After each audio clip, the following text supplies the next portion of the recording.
আজ জুমার খুতবায় সংক্ষিপ্ত সময়ে খুতবার বক্তব্যের বিষয় আত্মসাৎ। আত্মসাৎ নিয়ে আমরা এক গুরুত্বপূর্ণ সংক্ষিপ্ত তথ্যবহুল বিবরণের চেষ্টা করব ইনশাআল্লাহুল আজিজ। সামাজিকভাবে সবচেয়ে জটিল জরুরি একটি গুরুত্বপূর্ণ কাজ হচ্ছে আত্মসাৎ। এই বিষয়ে অবগতি থাকা। যেসব পাপের কারণে সরাসরি জাহান্নাম ঘোষণা হয়েছে তার একটি সামাজিক মহাপাপ আত্মসাৎ। আত্মসাতের মধ্যে জড়িয়ে পড়ে সাধারণত যারা মাদ্রাসা মসজিদ এসবের সভাপতি, সেক্রেটারি, ক্যাশিয়ার বা যারা সামাজিকভাবে প্রতিষ্ঠানগতভাবে প্রিন্সিপাল,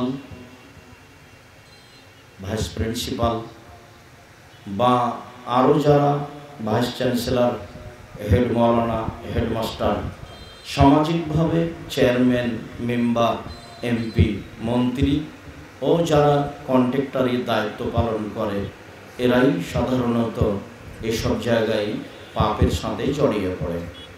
আরও যারা ব্যবসা বাণিজ্য হিসাবে মালিকের অধীনে ব্যবসা করে তারাও আত্মসাতের মধ্যে জড়িয়ে পড়ে, বুঝতে পারে না আত্মসাৎ কত বড় পাপ। এ ব্যাপারে আল্লাহ তাআলা মানুষের কথার উত্তরে আমাদের নবী মুহাম্মদ সাল্লাল্লাহু আলাইহি সাল্লাম এবং পৃথিবীর সকল নবীকে সতর্ক সাবধান করে বলেন, মা কানা লিনাবিয়্যিন আইয়াগুল্লাহ, নবী রাসূলগণের জন্য এটা শোভনীয় নয় যে তারা আত্মসাৎ করবে। আত্মসাৎ করা তাদের মান সম্মানে মানায় না। তারা আল্লাহর পক্ষ থেকে বিশেষ গুরুত্বপূর্ণ মানুষ। কেউ যদি তাদের ব্যাপারে কিছু বলে থাকে বা বলে তাহলে তা ভুল হয়েছে, এ কথা আল্লাহ তাআলা বলেন। পরের অংশে তিনি পৃথিবীর সকল নবী রাসূল সাধারণ জনগণকে সতর্ক করে বলেন, অমাইয়াগুলুন, যে ব্যক্তি আত্মসাৎ করবে, ইয়াতি বিহি ইয়াউমাল কিয়ামা, সে জিনিসটা নিয়ে সে বিচারের মাঠে উপস্থিত হবে। এটা হলো সবচেয়ে বড় অপমানের মাধ্যম। যে যা আত্মসাৎ করবে সে তা নিয়ে বিচারের মাঠে উপস্থিত হবে। আমরা আলোচনার শেষ পর্যায়ে যখন একটি বাস্তব হাদিসের অনুবাদ করব তখন আমরা বিষয়টি আরো বিস্তারিতভাবে অবগত হব। এতটুক যে যা আত্মসাৎ করবে সে তা নিয়ে বিচারের মাঠে উপস্থিত হবে। এ ব্যাপারে আল্লাহ তাআলা বলেন, ইন্নাল্লাহা লা ইউহিব্বুল খায়িনিন, নিশ্চয়ই যারা আত্মসাৎ করে, যারা বিশ্বাসঘাতক, আল্লাহ তাদের পছন্দ করেন না, আল্লাহ তাদের ঘৃণা করেন। সমাজের যে কোনো স্তরে দায় দায়িত্ব পালন করতে গিয়ে কোনো মানুষ যদি আত্মসাৎ করে তাহলে সে হলো বিশ্বাসঘাতক। এমন লোককে আল্লাহ তাআলা ঘৃণা করেন, পছন্দ করেন না। আল্লাহ তাআলা বলেন, ইয়া আইয়ুহাল্লাযীনা আমানু লা তাখুনুল্লাহ ওয়া রাসূলা, পৃথিবীর মানুষ তোমরা আল্লাহ এবং আল্লাহর রাসূলের আত্মসাৎ করো না। তাদের দায় দায়িত্ব পালন করতে গিয়ে, তাদের আদেশ নিষেধ পালন করতে গিয়ে তোমরা আল্লাহর সাথে এবং রাসূলের সাথে বিশ্বাসঘাতকতা করো না, গাদ্দারি করো না। অতাখুনু আমানাতিকুম, আর নিজেরাও তোমাদের নিজের ব্যাপারে যে আত্মসাতের ব্যাপার রয়েছে সেটাও তোমরা করো না। আপোষে সামাজিকভাবে কোনো আত্মসাৎমূলক কাজে জড়িয়ে পড়ো না, এ কথা আল্লাহ তাআলা পৃথিবীর সকল মুসলিম পুরুষ নারীকে বলেন। আল্লাহ তাআলা ইউসুফ আলাইহিস সালামের কথা সামনে রেখে বলেন, ইউসুফ আলাইহিস সালাম বললেন, যালিকা লিয়ালামা আন্নী লাম আখুনহু ওয়া আন্নাল্লাহা লা ইয়াহদি কায়দাল খায়িনিন। আমি ইউসুফ এটা করলাম কেন? আমি ইউসুফ এটা এই জন্য করলাম যে জুলাইখার স্বামী দেশের বাদশাহ ও যেন জেনে নেয় যে আমি বিশ্বাসঘাতকতা করিনি, আমি জুলাইখার সাথে অন্যায় করিনি। নিশ্চয়ই যারা বিশ্বাসঘাতকতা করে তাদের পরিকল্পনা ষড়যন্ত্রকে আল্লাহ ধ্বংস করে দেন। বিষয়টি ভালোভাবে বোঝা গেল না। সবাই জানি যে ইউসুফ আলাইহিস সালামকে ইদারায় নিক্ষেপ করা হয়েছিল ভাইদের পক্ষ থেকে। ভাইয়েরা গিয়ে পিতাকে বলেছিল, আব্বা আপনি তো আমাদেরকে বিশ্বাস করবেন না, আসলে ইউসুফকে বাঘে ধরে খেয়েছে। দেখেন এই যে তার জামা আমাদের হাতে, গায়ে রক্ত লেগে আছে। তো ইউসুফ আলাইহিস সালামের পিতা ইয়াকুব আলাইহিস সালাম নবী মানুষ, বললেন যে তোমরা এটা বানিয়ে নিয়েছো, তোমাদের এটা বানাওয়াট কথা। এমত অবস্থায় আল্লাহ সহযোগী, আমি ধৈর্য ধারণ করি, সেটা উত্তম ধৈর্য হবে, তোমাদের সাথে মুখামুখি না করি। ধৈর্যের পরিচয়ে থাকতে লাগলেন।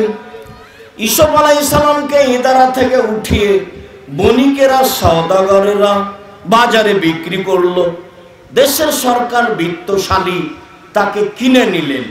অপূর্ব চেহারা ছিল ইউসুফ আলাইহিস সালামের। ইউসুফ আলাইহিস সালাম হয়তোবা দাদির রূপ চেহারা পেয়েছিলেন। ইউসুফ আলাইহিস সালামের দাদি মানে ইব্রাহিম আলাইহিস সালামের স্ত্রী সারা। ইব্রাহিম আলাইহিস সালামের স্ত্রী সারা ভিন্ন ধরনের সুন্দরী মহিলা ছিলেন। আল্লাহর নবী বলেছেন সবচেয়ে সুন্দরী। কথাটার অর্থ এও হতে পারে যে হাওয়া থেকে নিয়ে কিয়ামত পর্যন্ত যত মহিলা এসেছে, যত মহিলা আছে, যত মহিলা আসবে, সবার চেয়ে সুন্দরী ছিলেন ইব্রাহিম আলাইহিস সালামের স্ত্রী সারা।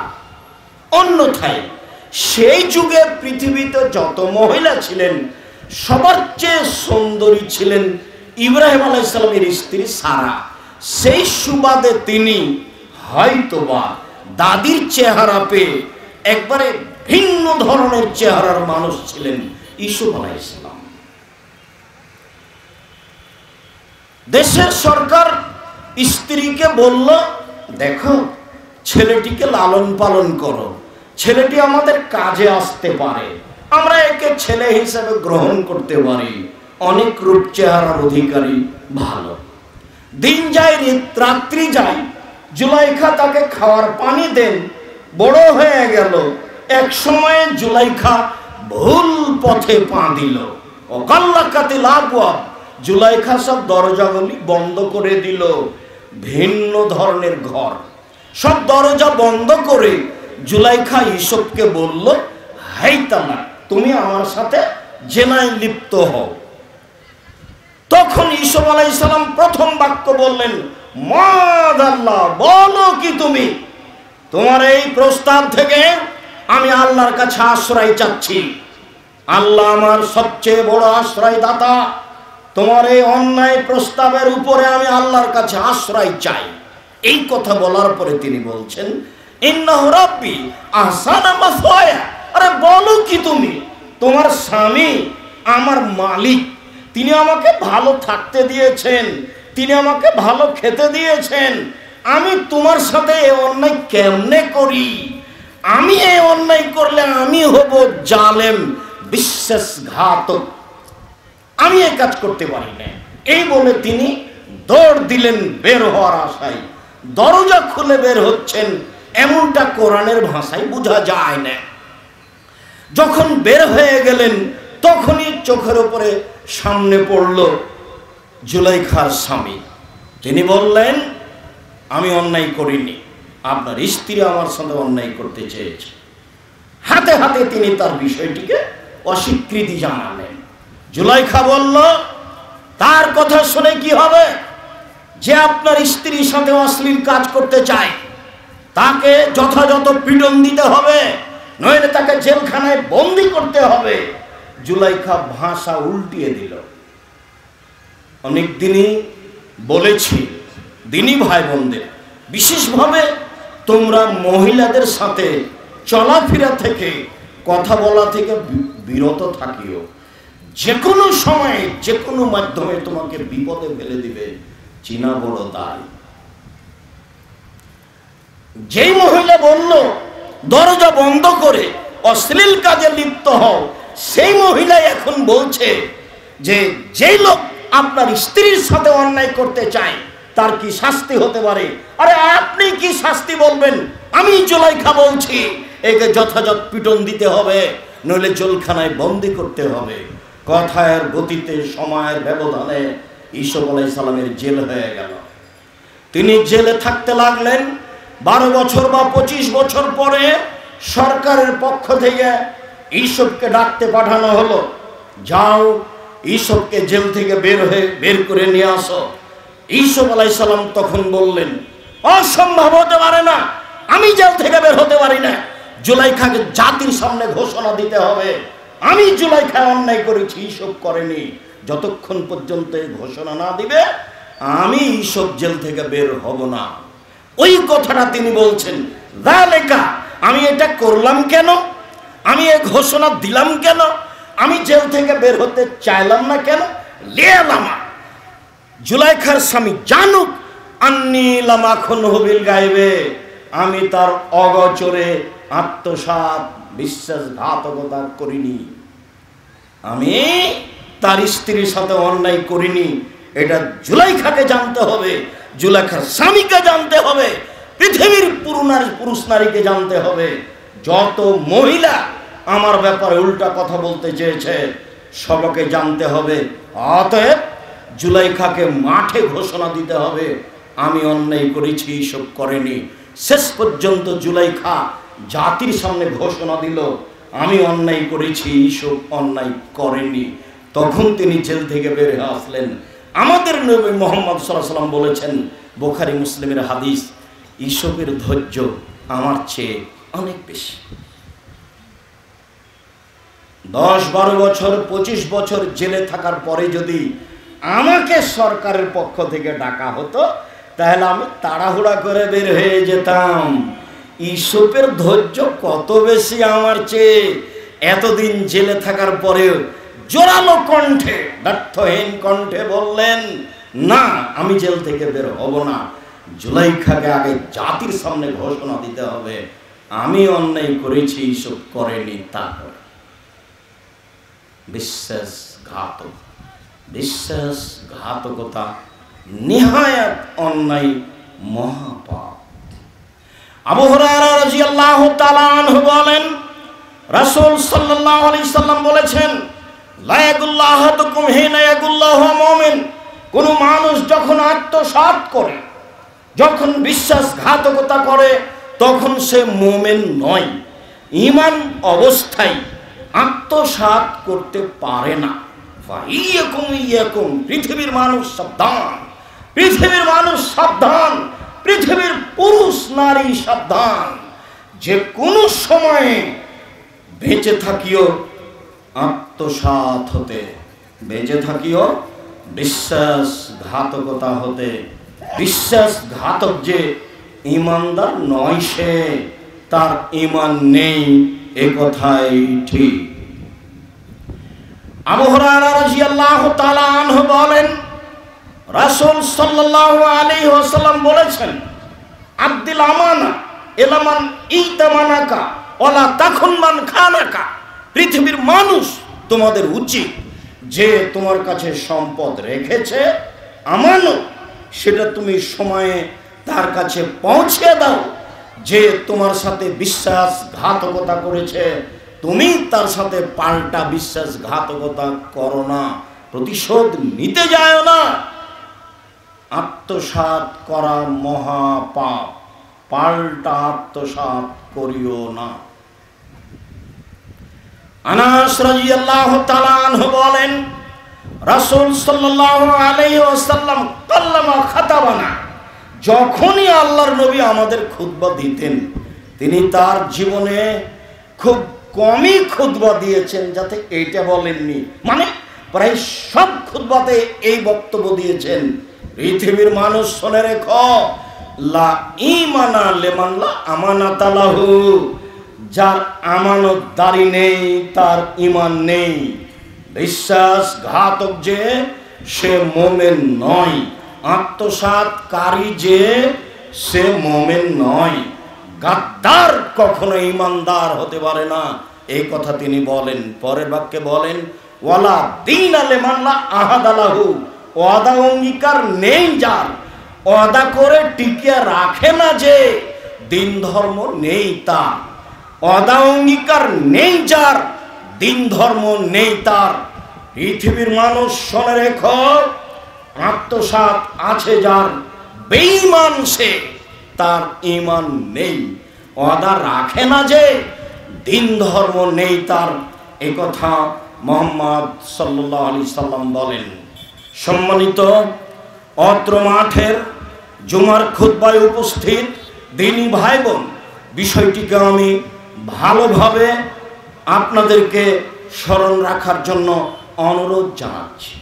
যন্ত্রের মাধ্যমে অনলাইনে পৃথিবীর যেখান থেকে যারা অবগত হচ্ছি, সময়ের গতিতে অবগত হব, সবাইকেই বিষয়টি খুব শক্তভাবে দেখার জন্য অনুরোধ জানাচ্ছি।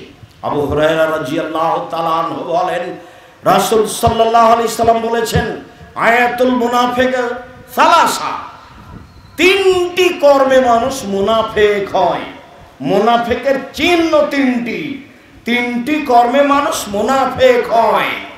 এক, ইযা হাদ্দাসা কাযাবা, কথা বললে মিথ্যা বলে, মিথ্যা যার ভিতরে আছে সে মুনাফিক। দুই, যে ওয়াদা আখলাফা, ওয়াদা করলে খেলাপ করে, মুনাফিক সে।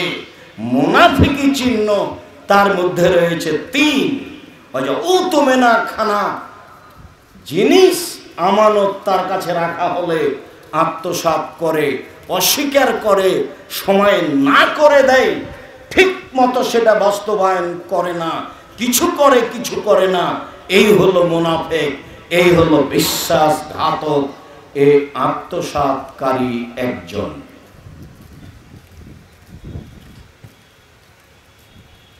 সাইদ ইবনে যায়েদ রাদিয়াল্লাহু তাআলা আনহু বলেন, রাসূল সাল্লাল্লাহু আলাইহি ওয়াসাল্লাম বলেছেন, মান আখাদা শাইয়ান মিনাল আরদে যুলমান, কেউ যদি সামান্যতম জমি জোর করে দখল করে, আত্মসাৎ করে, ফাইনাহু ইতাকুহু ইয়াউমাল কিয়ামা, এই জমিটুকু তার কাঁধে বিচারের মাঠে চাপিয়ে দেওয়া হবে।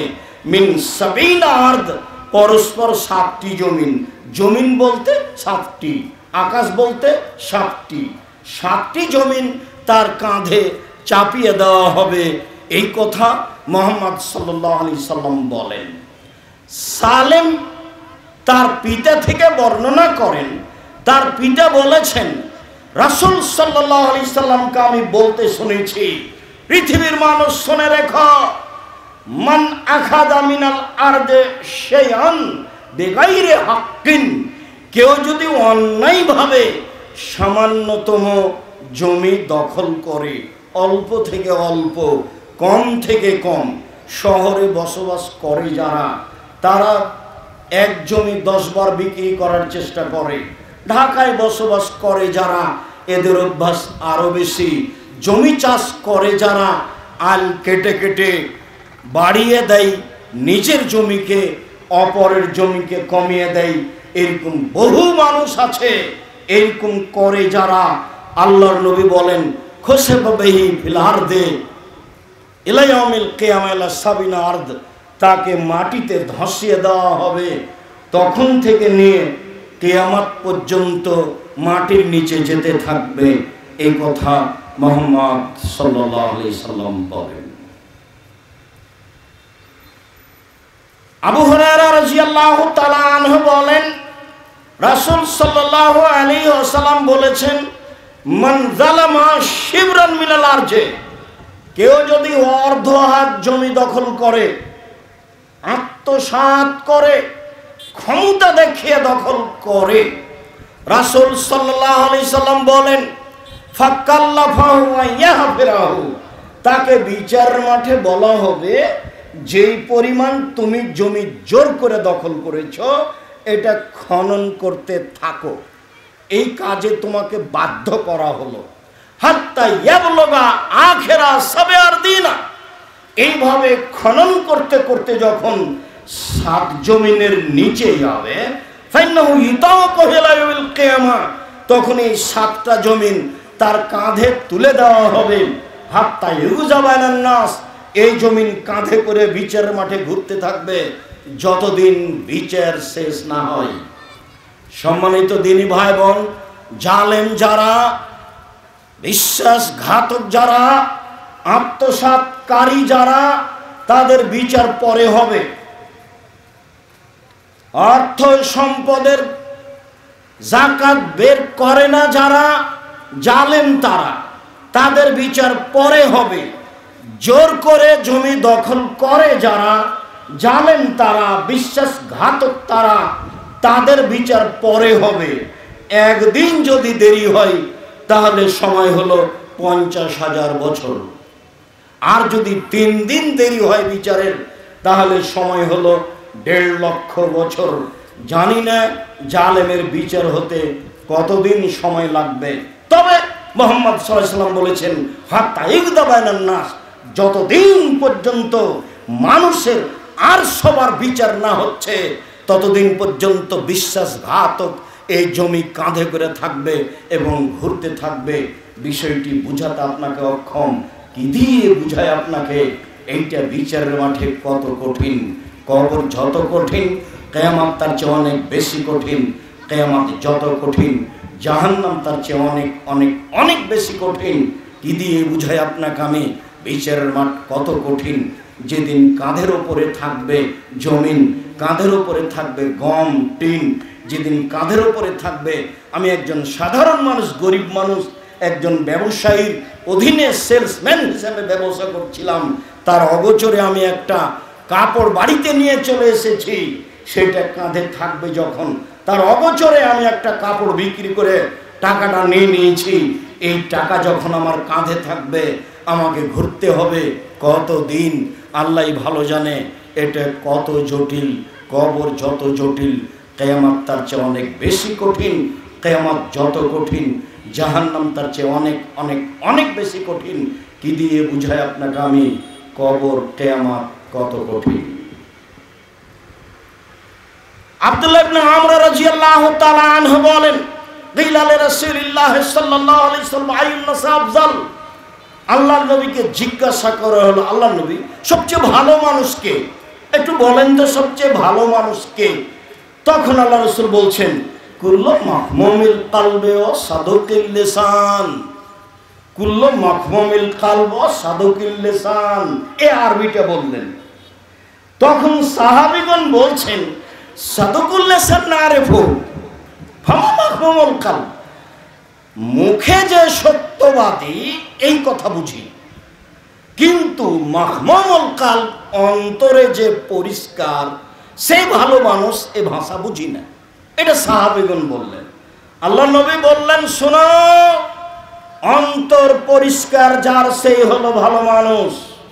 শোনো, মুখে সত্যবাদী যে সেই হলো ভালো মানুষ। সাহাবীগণ মুখে সত্যবাদী ভাষা বুঝলেন, কিন্তু অন্তর পরিষ্কার এই ভাষা বুঝলেন না। তখন তিনি বলছেন, শোনো, নাকিও তাকিও, স্বচ্ছ পরহেজগার, স্বচ্ছ মানুষ যে তারই অন্তর ভালো, পরহেজগার যে তারই অন্তর ভালো, স্বচ্ছ, সবসময় পরিষ্কার। রাত 11টায় ব্যাংকের অ্যাসিস্ট্যান্ট ম্যানেজার কাছে রিং দিয়েছি, ভাই কেমন আছেন, একটা বিষয়। তো খুব ব্যস্ত আছে। কোথায় আছেন? ব্যাংকে। ব্যাংকে মানে ঘটনা কি? 5টা পর্যন্ত চাকরি করেছি আর এখন চাকরি বাঁচাচ্ছি। তার মানে যখন হিসাব নিকাশ মিল খাবে তখন চাকরি শেষ হলো আজকের মতো।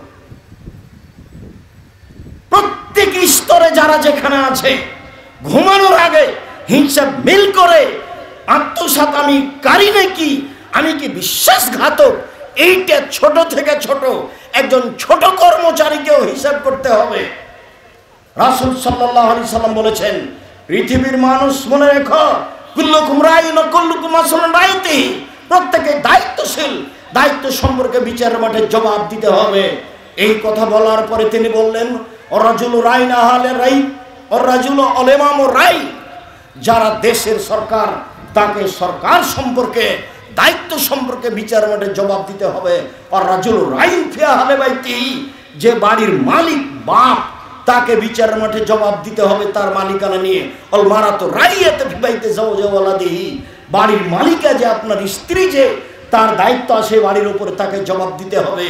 এই কথা বলতে বলতে নিচে নামতে নামতে বলছেন, ওয়াব্দুর রাজুল রাইন ওয়া হুমসুন রায়াতিহি, দাস দাসী যে কাজের মানুষ, যে কিষান কামলা, যে দাস দাসী যে কাজের মানুষ, যে কিষান কামলা, যে তাকেও জবাব দিতে হবে তার দায়িত্ব সম্পর্কে। অতএব ঘুমার আগে একজন সেলসম্যান ঠিক করে ঘুমাতে হবে, এ কথাই রাসূল সাল্লাল্লাহু আলাইহি সাল্লাম বললেন। বলছিলাম আব্দুল্লাহ ইবনে আমর রাদিয়াল্লাহু তাআলা আনহু বলেন, রাসূল সাল্লাল্লাহু আলাইহি ওয়াসাল্লাম বললেন, আরবাউ রেজা কুন্না ফিকা ফারা আলাইকা মা ফাতাকা মিনাদ দুনিয়া, পৃথিবীর মানুষ যদি তোমার ভিতরে চারটা জিনিস থাকে, তোমার সব কিছুই আছে, ইহকাল তোমার, পরকাল তোমার। চারটা জিনিস আছে যার, ইহকাল তার, পরকাল তার। চারটা জিনিস নেই যার, ইহকাল নেই তার, পরকাল নেই তার। চারটা জিনিস আছে যার, সব কিছু আছে তার। এক, হিফজ আমানাতিন, আমানতের রক্ষা, বিশ্বাসঘাতক নয় যে তার সব কিছু আছে, ইহকালে পরকালে আছে। বিশ্বাসঘাতক যে তার কোনো কিছুই নেই। আত্মসাৎকারী যে ইহকাল নেই তার, পরকাল নেই তার। আত্মসাৎকারী নয় যে ইহকাল আছে তার, পরকাল আছে তার। সিদক হাদিসিন, সত্য কথা যার, সব কিছু তার। হুসন খালিকাতিন, ভালো আচরণ যার, সব কিছু তার। ইফাতুন ফি তুআমাতিন, বৈধরুজি যার, সব কিছু তার। বৈধরুজি যার, সব কিছু তার।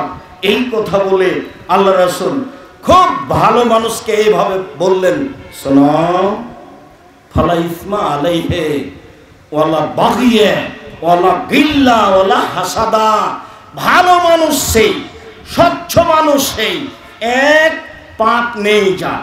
অবাক কথা, পাপ নেই যার মানে আল্লাহ রাসূল বলছেন, কুল বানি আদম খাত্তা খায়রুল খাত্তানা তাওবুন, আদম সন্তানই পাপী, আদমের ছেলে মেয়ে সবাই পাপী। আবার এখন আল্লাহ নবী বলছেন, পাপ নেই যার, সবচেয়ে ভালো মানুষ সে। এটা কেমন কথা হলো? কেমন কথা হলো মানে, পাপ হলেই ক্ষমা চাই যে, পাপ হলেই প্রতিকার করে যে, পাপ নেই তার। ওলা বাগিয়া, সীমা লঙ্ঘন নেই যার, সেই স্বচ্ছ, সেই পরহেজগার। আব্দুর রাজ্জাক সাহেব বলেন তো, সীমা লঙ্ঘন নেই যার এই কথাটা কি?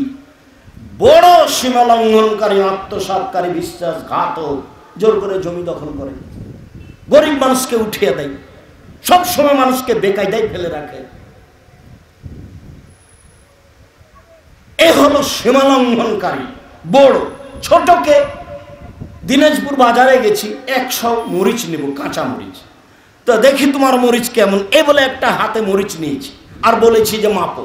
এবার দাঁড়ি পাল্লা 100 হয়ে গেছে। আপনার হাতে যে মরিচটা আছে এটা আপনি এখন কোথায় রাখবেন? যদি আপনার পাল্লায় রাখেন তাহলে আপনি ছোট সীমা লঙ্ঘনকারী, যদি আপনার ব্যাগে রাখেন তাহলে আপনি ছোট সীমা লঙ্ঘনকারী। হাতের মরিচটা আপনার পাল্লায় বা আপনার ব্যাগে রাখতে পাবেন না, তার ডালিতে রাখতে হবে, নইলে আপনি একজন সীমা লঙ্ঘনকারী।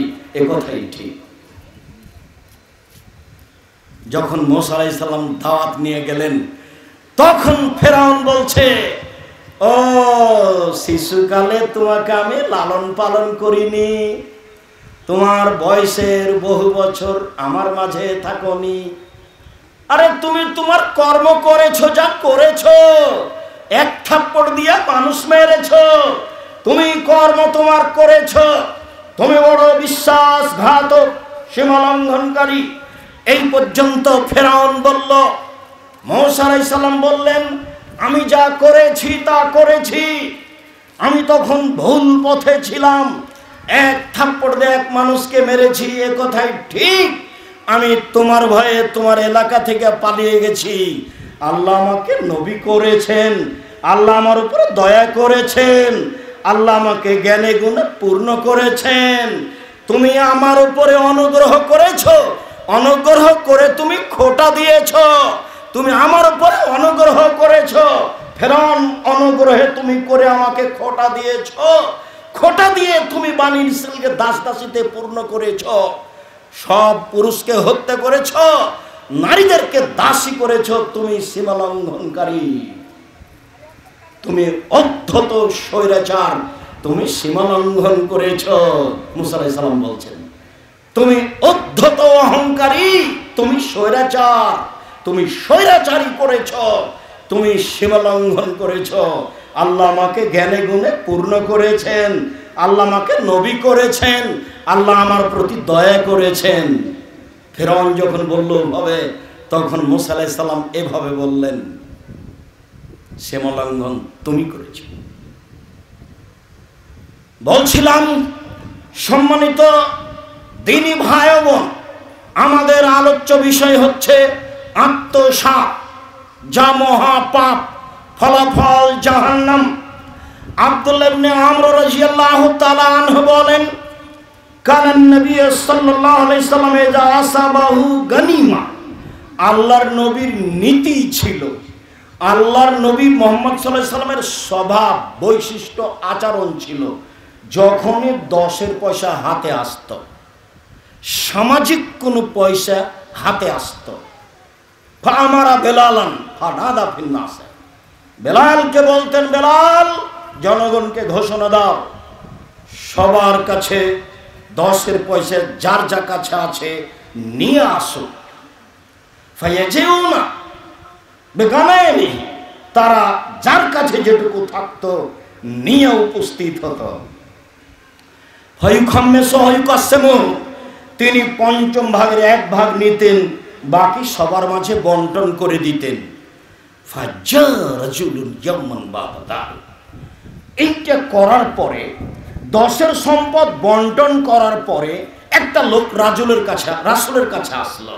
এসেছে বেযিমামিন মিন শারিন, পশমের একটা লাগাম নিয়ে, ঘোড়ার লাগাম নিয়ে, 10 টাকা, 20 টাকা, 200 টাকা, 5 টাকা, 2 টাকা, একটা ঘোড়ার লাগাম নিয়ে এসেছে, পশমের নিয়ে এসে বলছে, ইয়া রাসূলুল্লাহ, হে আল্লাহর রাসূল, হাযা মিম্মা আসাবনাহু মিনাল গানিমা, এইটা আমি পেয়েছিলাম গানিমতের সম্পদ, এটা আমার কাছে ছিল, এইটা আমি পেয়েছিলাম 10-এর সম্পদ, যেটা আমার কাছে ছিল।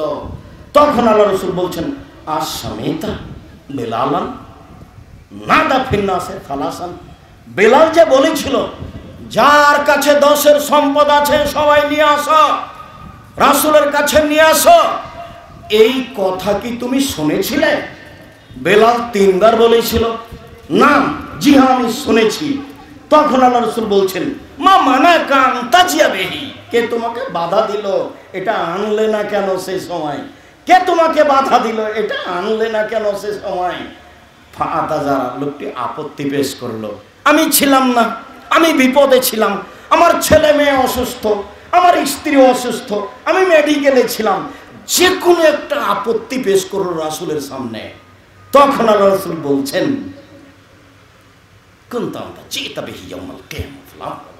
ঠিক আছে, এই সম্পদ তুমি নিয়ে যাও, এটা বিচারের মাঠে কাঁধে করে নিয়ে আসিও, আমি নিলাম না। মুহাম্মদ সাল্লাল্লাহু আলাইহি সাল্লাম একটা মানুষকে এভাবে বলছেন, নির্ধারিত সময়ে কাজ করেনি, সেই জন্য লোকটা তো নিয়ে এসেছে, কিন্তু নির্ধারিত সময়ে করেনি। দেখেছেন ধর্ম নীতি কত শক্ত, নিয়ে এসেছে তো, এবং বলেছে আমার ভুল হয়েছে, বলেছে আমার স্ত্রী অসুস্থ, বলেছে, আমার কোনো বিপদ ছিল, একটা আপত্তি পেশ করেছে, কোনো প্রকার আপত্তি গ্রহণ করলেন না, বললেন যে তুমি বিচার মাঠে উপস্থিত হয়ে এটা নিয়ে আমি এটা গ্রহণ করলাম না। সম্মানিত দিনী ভাই বোন, বিষয়টি অতীব জটিল, বুঝে আমল করার চেষ্টা করি। আল্লাহ তুমি কবুল করো। আল্লাহুম্মা সাল্লি আলাইহি, আল্লাহুম্মা বারিক।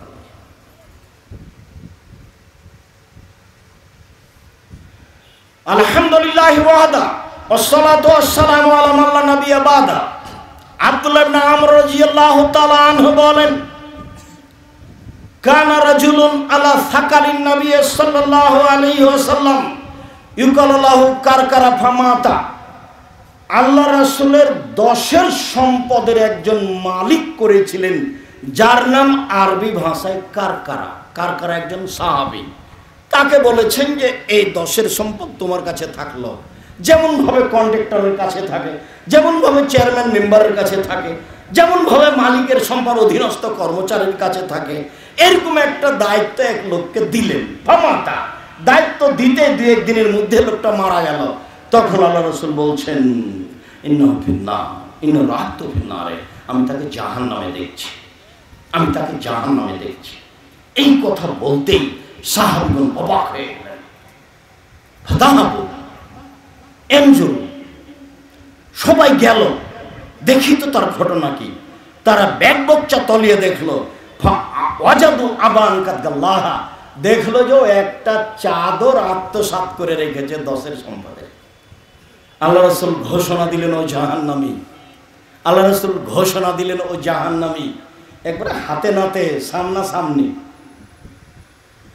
লাশ ওপরেই আছে। রাসূল তার কোনো সহযোগিতা করলেন না, বললেন না যে ঠিক আছে আমি তার জন্য ক্ষমা চাইব, অথচ সাথে ছিলেন, কাজে ছিলেন। কি দিয়ে বুঝায় আপনাকে আত্মসাৎ কি জিনিস? সম্মানিত দিনী ভাই বোন, আব্দুল্লাহ ইবনে আব্বাস রাদিয়াল্লাহু তাআলা আনহু বলেন, হাদাসানি উমর রাদিয়াল্লাহু তাআলা একদা বললেন, ফালাম্মা আকবালা ইয়াউমা খাইবারা, খাইবারের যুদ্ধ করে আসছিলেন। কালু, সাহাবীগণ বললেন, ফুলান শাহীদুন, আল্লাহর নবী অমুক শহীদ, ফুলান শাহীদুন, আল্লাহর নবী অমুক শহীদ। ফালাম্মা মারু আলা রাজুলিন ফাকালু ফুলানুন শাহীদ। এভাবে বলতে বলতে সাহাবীগণ একজনের নাম উল্লেখ করে বলছেন, আল্লাহর নবী অমুক শহীদ। যেমন এই কথা বলা, আল্লাহ রাসূল বলছেন, কাল্লা, কখনো নয়, অসম্ভব, তোমাদের কথা ঠিক নয়। ফাইন্নাহু রায়তু ফিন্নার, আমি তাকে জাহান্নামে দেখছি। ফাকাদ গাল্লা আবাতান, সে একটা চাদর আত্মসাৎ করেছে। আমি আর আপনি শহীদ বললে হবে না, রাসূলের সাথে যুদ্ধ করে শহীদ হলেন না, আমি বললেই হবে। সাহাবীগণ বলছেন অমুক শহীদ, অমুক শহীদ, অমুক শহীদ। আল্লাহ রাসূল বলছেন অসম্ভব হতে পারে না, ওকে আমি জাহান্নামে দেখছি, একটা চাদর আত্মসাৎ করেছে এই জন্য। আমাদের আলোচ্য বিষয় আত্মসাৎ। আবু হুরায়রা রাদিয়াল্লাহু তাআলা আনহু বলেন, আহাদা লিরাসূলিল্লাহ সাল্লাল্লাহু আলাইহি ওয়াসাল্লাম গোলামান ইউকালু লাহু মেদাম। আল্লাহর নবীকে একটা হাদিয়া দিয়েছিলেন এক লোক, গোলাম। একটা কাজের লোক পাঠিয়েছেন রাসূলের জন্য, যার নাম মেদাম। তো কাজের লোক হিসেবে রাসূলুল্লাহ সাল্লাল্লাহু আলাইহি ওয়াসাল্লাম, ও কাজের লোক হিসেবে রাসূলের উটের উপরে হাওদাজটা বাঁধা চাঁদা করছে, ঠিকঠাক করছে, কর্ম তাই করছে। ফাসাবু সাহরুন, হঠাৎ একটা তীর কোথা থেকে এসে লেগে গেল কেউ জানে না। ফাকাতালাহু, তীরের কারণে লোকটা মারা গেল। ফাকালু হানিয়াল্লাহু জান, সাহাবীগণ বলে উঠলেন, ধন্যবাদ, ওহ, তুমি রাসূলের কাজের লোক হওয়ার পরে মারা গেলে, তোমার জন্য জান্নাত, খুব ভালো কথা। তুমি রাসূলের গোলাম হওয়ার পরে মারা গেলে, অজানা তীরে, তোমার জন্য জান্নাত। তখন আল্লাহ রাসূল বলছেন, কাল্লা, কখনো নহে, ওয়াল্লাযী নাফসি বিয়াদিহি, আমি আল্লাহ কসম করে বলছি, কখনো নহে, আমি আল্লাহ কসম করে বলছি, ইন্নাশ শামলাতা আখাদা ইয়াউমা খাইবারা মিনাল মাগানিম তুসবাল মাকাসিম, 10 সম্পদ হতে একটা চাদর চুরি করেছিল, যেটা ভাগ হয়নি। বন্টনের পূর্বেই একটা চাদর চুরি করেছিল। লা তাস্তালু আলাইহিন নার, এই চাদরটা তার উপরে জাহান্নামকে খেপিয়ে তুলেছে, এই চাদরটা তার উপরে জাহান্নামকে খেপিয়ে তুলেছে, এই চাদরটা জাহান্নামকে খেপিয়ে তুলেছে তার উপরে। ফলাম্মা সামিয়া যালিকা নাস যাবে সেরেকান সেরা কায়নে, এই কথা শুনতেই সাহাবীগণ রাসূলের কাছে নিয়ে আসতে লাগলেন একটা জুতার ফিতে, দুইটা জুতার ফিতে। আসলে জুতার ফিতে কি? একটা খেজুর, দুইটা খেজুর। আসলে জুতার ফিতে খেজুর কি? 1 কেজি গম, 1 সা গম। আসলে জুতার ফিতে কি? একটা টিন। আসলে জুতার ফিতে কি? 10টা টাকা, 1টা টাকা। আমি দায়িত্বশীল, আমার মালিক আমাকে করেছে, সেখান থেকে আমি 10টা টাকা আত্মসাৎ করেছি। আমার মালিক আমাকে বাজার পাঠিয়েছে, 90 টাকা খরচ হয়েছে, 10 টাকা রেখে দিয়েছি। আমি ভাতা ঠিকই দিয়েছি 100 টাকার, 10 টাকা রেখে দিয়েছি। আসলে জুতার ফিতে কি? আমার মালিক 100 টাকা দিয়েছিল, 10 টাকা রেখে দিয়েছি, সেটা হলো এইটা। আসলে জুতার ফিতে কি? জুতার ফিতে নয়, আমার মালিক 100 টাকা দিয়েছিল, 99 টাকা খরচ হয়েছিল, 1 টাকা থেকে গেছিল, সেইটা এটা।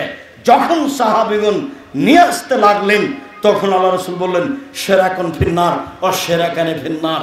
একটা জুতার ফিতে আত্মসাৎ করেছে যে সেও জাহান্নামে যাবে, 2টা জুতার ফিতে আত্মসাৎ করেছে যে সে জাহান্নামে যাবে, 1 ছটা গম আত্মসাৎ করেছে যে সে জাহান্নামে যাবে, জেনে শুনে 1 টাকা আত্মসাৎ করেছে যে সে জাহান্নামে যাবে। হাদিস তো বুখারী মুসলিম, বিচার করেন দেখি। বুখারী মুসলিম মানে আম গাছে যার ধরতে ধরে না, অমাবস্যা রাতে চাঁদ উঠতে পারে উঠে না, শুয়ের ছিদ্র দিয়ে লাঙ্গলের ফল ঢুকতে পারে ঢুকে না, অসম্ভব কাজ। শুয়ের ছিদ্র দিয়ে লাঙ্গলের ফল ঢুকে যেতে পারে, আম গাছে যেমন ধরে যেতে পারে, অমাবস্যার রাতে চাঁদ উঠে যেতে পারে।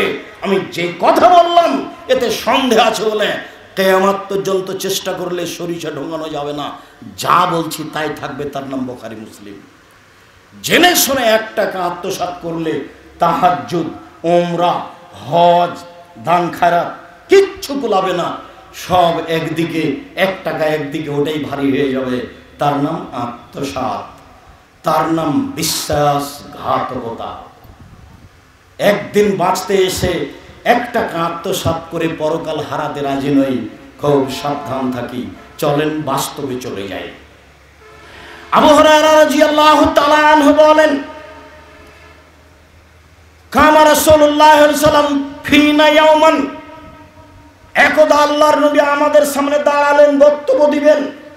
ফাযাকারাল গলুলা, তিনি বক্তব্যে আত্মসাতের কথা বললেন, মানে বক্তব্য আত্মসাতের উপরে দিলেন। ফাযামাহু, বিষয়টি খুব বড়ভাবে পেশ করলেন, কঠিনভাবে পেশ করলেন। ওয়াযামা আমরাহু, আত্মসাতের বিষয়টিকে আমাদের সামনে খুব জটিলভাবে বললেন। তিনি বললেন, পৃথিবীর মানুষ শুনে রেখো, লাউল ফিয়ান্না আহাদাকুম ইয়াউমাল কিয়ামা ইয়াজিউ আলা রাকাবাতিহি বাইরুন লাহু রোগা। বিচারের মাঠে কতগুলি লোক আসবে যার কাঁধে থাকবে উট। ফায়াকুলু, সে বলবে ইয়া রাসূলুল্লাহ আগেসনি, আল্লাহ রাসূল আমি বিপদে, আমাকে বাঁচান। আল্লাহ রাসূল আমি বিপদে, আমাকে বাঁচান। ফাকুলা, আমি বলবো লাম লাকা শাইয়ান কাদ আবলাগতুকা, আজ বিচারের মাঠে সামান্যতম আমি উপকার করতে পারবো না, এই কথা পূর্বেই বলেছি। আমি ফাতেমাকে বলেছি, ফাতেমা সালিনি মাসাতে, আমি তোমার বাপ, তুমি কিছু চাইলে চাইতে পারো। তার মানে বাপ জীবদ্দশায় মেয়েকে কিছু দিতে পারে, মেয়ে অন্যের ঘরের মানুষ, মর্মে বাপ মেয়েকে কিছু স্বইচ্ছায় দিতে পারে। আল্লাহ রাসূল বলছেন, ফাতেমা তুমি কিছু চাইলে চাও, আমি তোমাকে দিতে পারি, বিচারের মাঠে কোনো কাজে আসবো না, আমি তোমার বাপ, বিচারের মাঠে তো কোনো উপকার করতে পারবো না।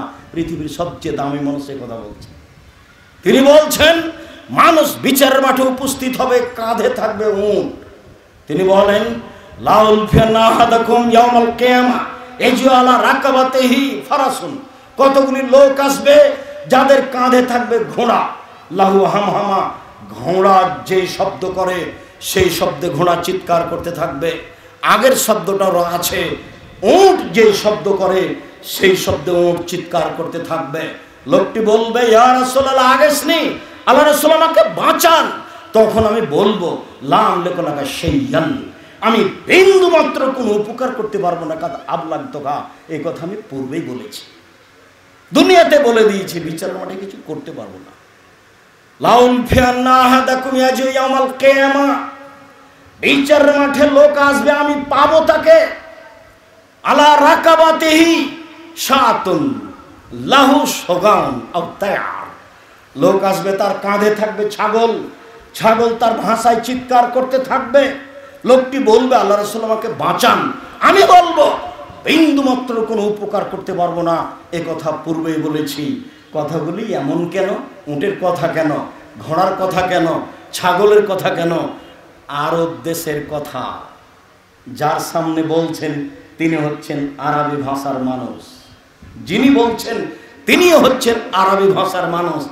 তাদের সম্পদ হচ্ছে উট, তাদের সম্পদ হচ্ছে ঘোড়া, তাদের সম্পদ হচ্ছে ছাগল। এই জন্য ধারাবাহিক চলে আসছে। চলেন দেখি তার পরের বাক্যে তিনি বলেন লাউল ফিয়ান্না আহাদাকুম ইয়াতি ইয়াউমাল কিয়ামা আলা রাকাবাতিহি নাফসুন লাহা সিয়াহুন, কতগুলি লোক আসবে তাদের কাঁধে থাকবে মানুষ। যত মানুষকে অন্যায়ভাবে হত্যা করা হয়েছে সব মানুষ কাঁধে থাকবে। মানুষ চিৎকার করতে থাকবে, যতদূর জোরে চিৎকার করা সম্ভব। লোকগুলি সব তার কাঁধের উপরে থাকবে আর ওরা চিৎকার করতে থাকবে। লোকটি বলবে আগেসনি ইয়া রাসূলুল্লাহ, হে আল্লাহ রাসূল আমাকে উদ্ধার করেন, বাঁচান, আমি বিপদে। তখন আল্লাহ রাসূল বলবেন আল ইয়াউমা লা আমলিকু শাইআন কাদ আবলাগতুকা, আমি কোনো উপকার করতে পারবো না, এই কথা বলেছি, আমি কিছুই করতে পারবো না।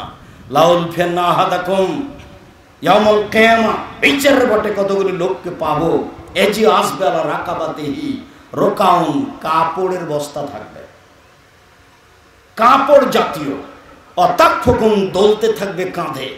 এই বস্তাগুলি, এই কাপড়, এই জামা, এই লুঙ্গি কাঁধের উপরে দুলতে থাকবে।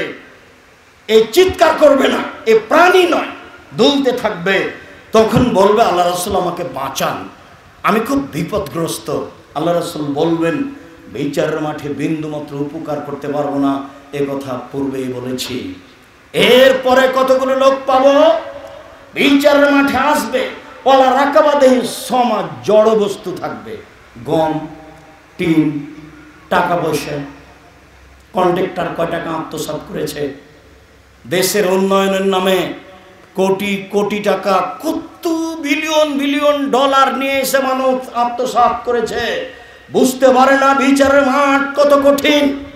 চেয়ারম্যান, মেম্বার, এমপি, মন্ত্রী বুঝতে পারে না। যদি সত্য সত্যই বুঝতো যে এত কিছু কাঁধে নিয়ে যদি একদিন ঘুরতে বলা হয় তাহলে সময় হলো 50 বছর, যদি 3 দিন ঘুরতে বলা হয় তাহলে সময় হলো 1.5 লক্ষ বছর। জনগণ, আমি মন্ত্রীর দায়িত্ব পালন করব না, চলে গেলাম। আমার বাড়ি দিনাজপুর গ্রামাঞ্চলে, জমি ভাগ পেয়েছি 10 শতক বাবের, ওখানে বেগুন চাষ করে খাবো, আমি দায়িত্ব পালন করব না। আবু জার গেফারি এসে বলছেন আমাকে এলাকার নেতা করে দেন না। তখন আল্লাহ রাসূল বলছেন তুমি বলেছো কি? আরে দায়িত্ব তো নেতৃত্ব, দায়িত্ব তো আমানো, তুমি এ কথা বলো কি করে? দায়িত্ব তো চালাবে উমার, যার কাছে 19 15 20 হয় না, যার কাছে 15 20 হয় না, তার নাম উমার।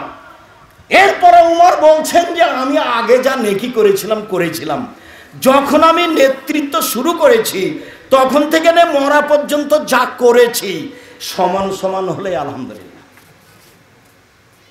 খালি যদি বাঁচি, কোটটা যদি পার হয়ে যেতে পারি তাহলে আলহামদুলিল্লাহ। মানে দায়িত্ব পালন করতে গিয়ে যা করেছি এতে যদি খালি বিচারের মাঠে সমান সমান বেঁচে যায় তাহলে আলহামদুলিল্লাহ। এই কথা উমর বলছে। অথচ আল্লাহ রাসূল বলছেন উমর তুমি যে রাস্তা দিয়ে হাঁটো সে রাস্তা দিয়ে শয়তান হাঁটে না, ওই রাস্তা শয়তান ছেড়ে দেয়। তার ঈমানের ক্ষমতা কত বেশি। 20 15 হয় না, কোনোদিন হয়নি। জঙ্গলে বাঘ ছাগলকে ধরে খেত না, এই কথা ঐতিহাসিক বলেন। ঐতিহাসিকরা এই কথাই বলে জঙ্গলে বাঘ ছাগলকে ধরে খেত না। কেন? নেতৃত্ব কার? উমরের। এর নাম দায়িত্ব। সম্মানিত অত্র বৈঠকের দিনী মুসলিম ভাই বোন, অনলাইনে যারা পৃথিবীর যে কোনো স্থান থেকে অবগত হচ্ছি, সকলকে আমি রাসূল সাল্লাল্লাহু আলাইহি সাল্লামের হাদিসটি বাস্তব অবগত হওয়ার জন্য অনুরোধ জানাচ্ছি। এটা একবারে নগদ সামনাসামনি। আলোচনার শেষে চলে আসলাম। আদি ইবনে উমাইর রাদিয়াল্লাহু তাআলা আনহু বলেন, আল্লাহর নবী বলেছেন, মানিস্তা মালনাহু মিনকুম আলা আমালি, পৃথিবীর মানুষ শোনো, আমি তোমাদের যাকে দায়িত্ব দিয়েছি, চাকরি দিয়েছি, তুমি চট্টগ্রাম বিমানবন্দরে আছো, তুমি চট্টগ্রাম পোর্টে আছো, তোমার সিগনেচারে জিনিস নামে, তুমি বলছো 20,000 টাকা আমাকে দিতে হবে, তাহলে আমি সিগনেচার করব। যারা যেখানে আছে, আল্লাহ রাসূল বলছেন, আমি যাকে দায়িত্ব দিয়েছি আলা আমালিন, যে কোনো কাজে, ফাক্কাতামা মিখিয়াতান, একটা সূচ আত্মসাৎ করেছে। আল্লাহ রাসূলের মুখের ভাষা, মিখিয়াতান একটা সূচ, সুই বুঝি না আমরা, সূচে যে মহিলারা যা কাজ করে, একটা সূচ কেউ যদি আত্মসাৎ করে, কানা গললন, এটাই হলো আত্মসাৎ। ইয়াতিবিহি ইয়াউমাল কিয়ামা, এই সূচ কাঁধে করে নিয়ে সে বিচারের মাঠে আসবে। হাদিস তো বুখারী মুসলিম। আমার আর আপনার বিচার কি, বিবেচনা কি, কি ভাবতে পারি? এই কথা মুহাম্মদ সাল্লাল্লাহু আলাইহি সাল্লাম বলছেন। এদেশে ঘুষ না হলে কাজ হয় না।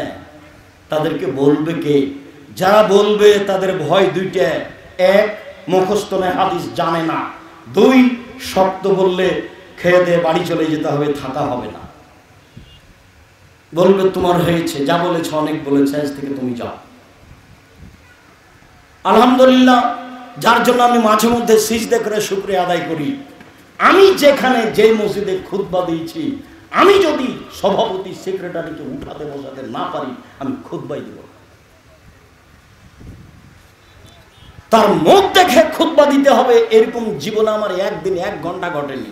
আমি 90 সাল থেকে মাঠে আছি। সম্মানিত দিনী ভাই বোন, আত্মসাৎ একটি গুরুত্বপূর্ণ বিষয়। প্রত্যেকটা হাদিস কোরআনে আছে। যারাই চেয়ারম্যান, মেম্বার, এমপি, মন্ত্রী, যারাই কন্ট্রাক্টর, যারাই বড় ব্যবসায়ীর অধীনে চাকরি করে, যারা হেড মাওলানা, হেডমাস্টার, যারা সভাপতি, সেক্রেটারি, ক্যাশিয়ার, তাদের জীবনে 1 টাকা আত্মসাৎ হয়ে থাকলে টাকা ফেরত দিতে হবে, অন্যথায় তা বিচারের মাঠে কাঁধে করে নিয়ে আসতে হবে। পরিশোধের কোনো পথ থাকবে না, ফলাফল হবে জাহান্নাম। বিষয়টি বিবেচনা করার জন্য আমি আন্তরিকভাবে অনুরোধ জানাচ্ছি। সাথে সাথে বলছি, জামিয়া সালাফিয়া উত্তরবঙ্গের প্রতিষ্ঠান আপনাদের প্রতিষ্ঠান, অন্তর থেকে ভালোবাসতে হবে। আমি আল্লাহকে বলছি, জামিয়া সালাফিয়া তুমি কবুল করো, যা দিয়ে তোমাকে মানুষ চিনবে, যা দিয়ে তোমাকে মানুষ জানবে, যা দিয়ে তোমাকে মানুষ বুঝবে, তুমি যে সর্বশক্তিমান এটা বুঝবে। এদেশের শিরক মুক্ত প্রতিষ্ঠান জামিয়া সালাফিয়া, বিদআত মুক্ত প্রতিষ্ঠান জামিয়া সালাফিয়া, হিংসা মুক্ত প্রতিষ্ঠান জামিয়া সালাফিয়া, দল মুক্ত প্রতিষ্ঠান জামিয়া সালাফিয়া, সংগঠন মুক্ত প্রতিষ্ঠান জামিয়া সালাফিয়া। দেশের সর্ববৃহৎ শিক্ষা মানে আয়তনে সবচেয়ে বড় প্রতিষ্ঠান জামিয়া সালাফিয়া, যেখানে দেশ বিদেশের শিক্ষক অবস্থান করেন। সব দিক দিয়ে উন্নত মানের প্রতিষ্ঠান। মর্মে আপনাকে মন খুলে বলতে হবে, আল্লাহ তুমি জামিয়া সালাফিয়া কবুল করো। আপনার যদি সংকীর্ণতা থাকে, জবাব আপনাকে দিতে হবে, আমাকে দিতে হবে না। আমি আপনার প্রতিষ্ঠানে খেলে আমি তার টাকা দিয়ে দিই, আমাকে জবাবদিহি হতে হবে, এটা আমার ধারণা কাজ করে না, তবে আমি মানি। আমি প্রত্যেক দিন বলি, আমার দিয়ে যেন জামিয়া সালাফের কোনো ক্ষতি না হয়। যদি কোনো জায়গাতে 19-20 হয়, তাহলে তুমি আমাকে আমার শ্রম দিয়ে পার করে দিও।